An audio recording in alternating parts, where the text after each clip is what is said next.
really this is the bit where I guess the Europeans would have been breathing a sigh of relief, is that he has no plans to take Greenland by force. He says we could do that and we would win it convincingly, but he'd no intent to invade Greenland. It's quite strange.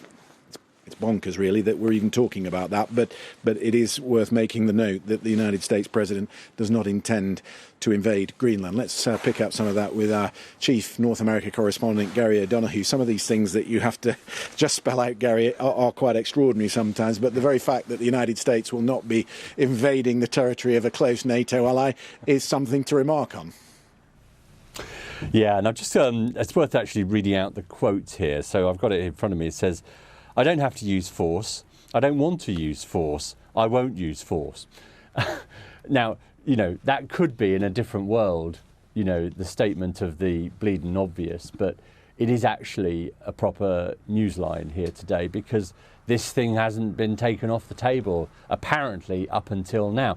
I would caution, of course, that, you know, the weather can change in Donald Trump's world in the blink of an eye. So this, while people will take reassurance from it in that room and in those European capitals, I wouldn't suggest it's the end of the story. He says they still want title to Greenland. They're going to negotiate, immediate negotiations, won't use force. That line could easily change, is what I'm saying to you. There was no line that he would take the tariffs off the table. So presumably as he heads into these meetings this afternoon, that is still to be negotiated. Yeah, and that's something it's clear that he is prepared to go to. And whilst there's been a lot of toing and froing on tariffs on and off at various levels on various countries, you know, there have been, you know, they have settled into a place where there are a bunch of tariffs on a bunch of countries. And he is prepared to follow through on that. So that threat remains, and that is something that is going to be incredibly concerning to EU countries because of the nature of those threats. And you know, we saw him there not just sort of pressing home that issue, but also, and I think you alluded to this, kind of just reminding Europe, you know, who he believes is in charge. You know, there was a lot of muscular talk in that speech about America's power, its military power, its economic power, its sort of cultural power. I mean, he was, you know, I think, was it Truman who said, you know, talk quietly but carry a big stick? Well, Donald Trump doesn't talk quietly, talks very loudly and still carries the big stick and is prepared to wave it around pretty indiscriminately. Yeah.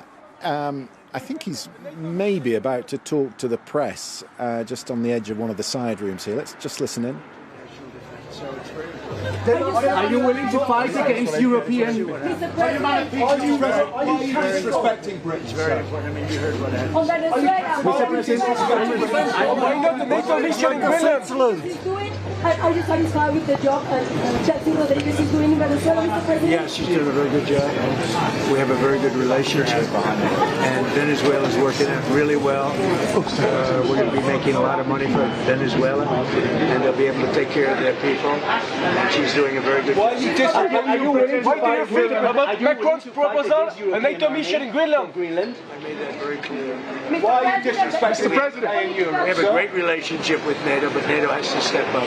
Disrespectful of Europe and the UK, sir. Why? No, I'm not. But they have to change their ways or they're going to...